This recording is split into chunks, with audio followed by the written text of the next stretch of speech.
Olá pessoal, quem está falando aqui é Bruno Damião. A gente está dando prosseguimento ao programa de atualização do Hospital Júlio Kubitschek, em neonatologia. A gente está hoje fazendo a nossa terceira apresentação e como a gente está tentando pegar temas que são de maiores interesses e de artigos mais recentes, o tema dessa semana vai ser broncoesplasia pulmonar e o uso de azitromicina para poder prevenir a lesão pulmonar, por ventilação mecânica. Esse artigo foi publicado agora, em 2020, foi feito pelo pessoal do Rio Grande do Sul. É um artigo que teve um desenho bem bacana, com resultados importantes. Um artigo foi muito bem feito, e realmente assim, o pessoal que fez esse artigo, eles estão de parabéns mesmo, porque é um tipo de produção científica de alta qualidade. Então, começando a apresentação, esse aqui é o artigo que a gente vai apresentar, que é o uso da azitromicina para poder prevenir a lesão pulmonar induzida por ventilação mecânica em prematuros. Tá? Um ensaio clínico randomizado duplo cego, com 80 bebês que foram ventilados nas primeiras 72 horas de vida, com um grupo recebendo azitromicina 10 mg quilo dia por 5 dias e outro grupo recebendo placebo. Eles compararam a dosagem de interleucinas antes e depois do tratamento e desfecho da mortalidade e de broncoesplasia. A incidência de broncoesplasia em menores de 1 kg chega a 40%. Atualmente isso é uma pedra no nosso sapato, porque a gente consegue tirar crianças cada vez menores, com idades gestacionais menores, mas as crianças elas continuam tendo broncoesplasia, apesar do avanço do aparato tecnológico. A incidência da broncoesplasia ela não está sendo modificada.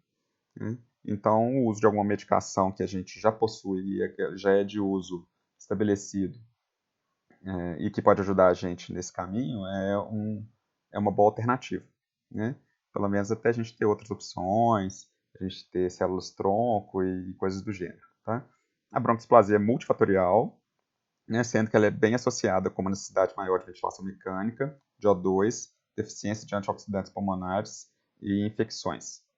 Os macrolídeos têm ação anti-inflamatória e imunomoduladora in vitro e in vivo, sendo que seu uso extrapola o efeito antibiótico. Então, extrapolando essa questão, a gente vê que o macrolídeo ele poderia ser usado na broncoesplasia para poder pegar justamente essa questão do mecanismo imunológico da doença. Os métodos. Os pacientes elegíveis foram bebês nascidos com menos de 1,5 kg, em ventilação mecânica mais que 12 horas nos primeiros 3 dias de vida. Foram excluídos pacientes sindrômicos, com cromossomopatias, filhos de mãe HIV e gemelares. Tá? A randomização foi realizada por programa de computador, e a única pessoa que sabia qual que era a medicação que estava sendo feita ou não era o farmacêutico, mas ele não tinha envolvimento com a pesquisa. Os pacientes recebiam placebo ou azitromicina quando completavam 12 horas de ventilação mecânica, e foi colhido PCR para ureaplasma e dosagem de citocinas antes das medicações e após 5 dias de tratamento. Tá?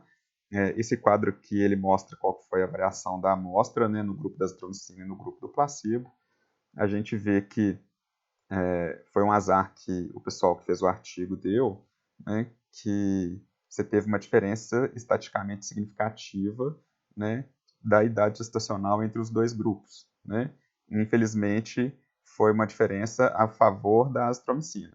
Se tivesse sido uma diferença a favor do placebo e o resultado do estudo tivesse sido o mesmo, eu acho que a força dessa hipótese ela teria sido até maior.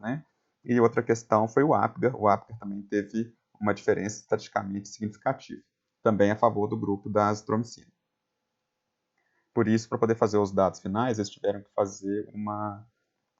usar uma regressão matemática. Os resultados. Houve uma diminuição da interleucina 2, 8 e 10 no grupo da azitromicina e aumento da interleucina 2 no grupo controle. Quando eles fizeram uma correção matemática da idade gestacional por grupo, a diferença estatística foi só da interleucina 2 e da interleucina 8. Houve diminuição significativa da dependência de O2 com 28 dias por morte no grupo da azitromicina. Depois do ajuste, o valor da positividade do ureaplasma não foi significativo entre os grupos. Tá? Pacientes usando azitromicina tiveram menos de 47% de morte e 29% de broncoesplasia pulmonar. E não teve efeitos colaterais esperados da azitromicina, como um aumento de QT, alteração de triagem aditiva neonatal estenose hipertrófica de pylori. Tá? Aqui, esse é o quadro dos dados que foram colhidos a respeito, né, dos desfechos esperados para os pacientes que usaram azitromicina no placebo. A gente percebe que a diferença com o valor estatístico, né, foi justamente a dependência de oxigênio de 28 dias por morte e a dependência de oxigênio com 28 dias. Tá?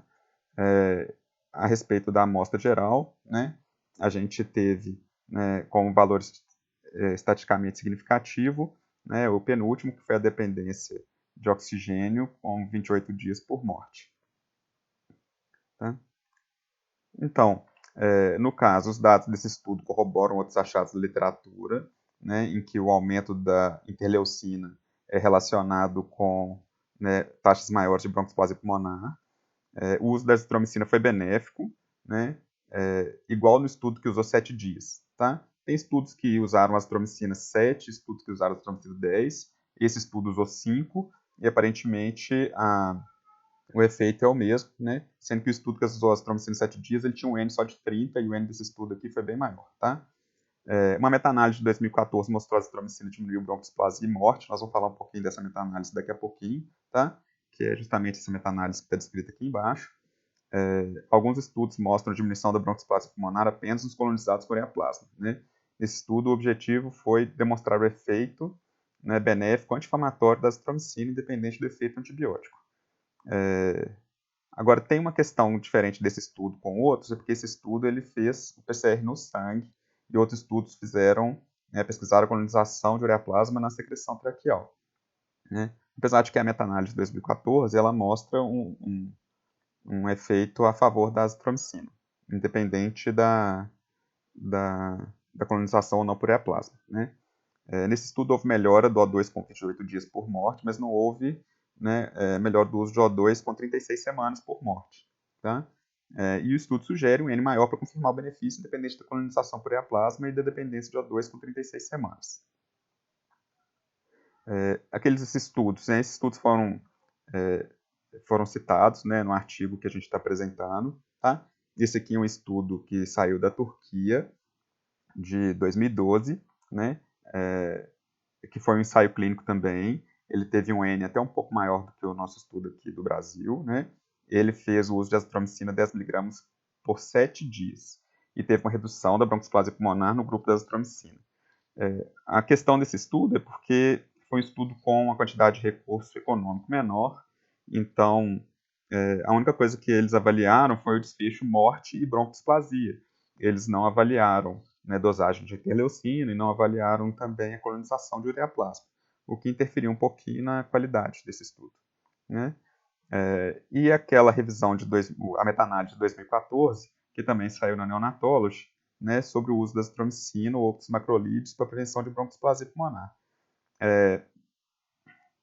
A gente, obviamente, né, a meta-análise, a gente dá um valor, né, para os resultados, só que quando eles foram fazer a avaliação, só 6 estudos, né, entraram na meta-análise, tá? Porque outros estudos avaliavam outros tipos de macrolídeo, ou eles tinham algum tipo de diferença do desenho de estudo que não podia ser comparado.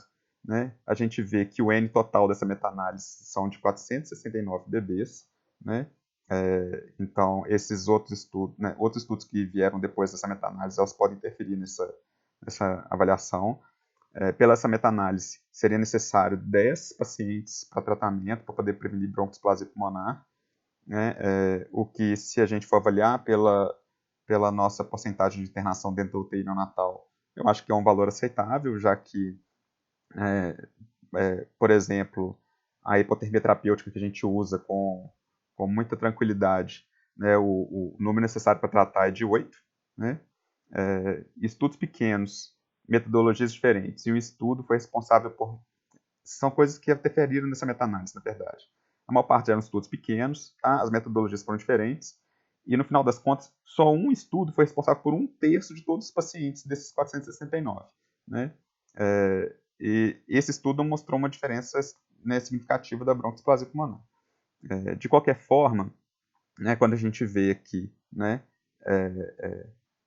a favor da azitromicina, a gente vê que, né, fica bem a favor da azitromicina. tanto para a incidência de broncoesplasia pulmonar, quanto para a broncoesplasia por morte, né?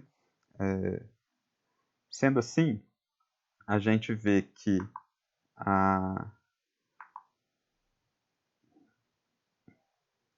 broncoesplasia é uma doença muito prevalente. A gente poder usar uma medicação que é, né, do nosso dia a dia e que tem um custo baixo para poder tratar uma doença que tem uma complexidade e uma morbidade muito grande é, é bem interessante, né? Os dados eles estão aparecendo e a gente começa a ficar mais impelido mesmo a querer achar outras formas para poder prevenir essa doença que é tão prevalente, tá? Para poder manter mais ou menos esse tema, a apresentação do artigo da semana que vem vai ser uma meta-análise comparando o uso do Bubble CPAP com o CPAP convencional, né? Já que a ideia é fazer um rodízio dos tipos de artigo que a gente está apresentando, né? O primeiro artigo que a gente apresentou foi um relato de caso, o segundo foi um artigo de revisão, esse agora foi um ensaio clínico, o próximo vai ser uma meta-análise e a partir da outra semana a gente vai fazendo rodízio. Obrigado a todos, até a próxima.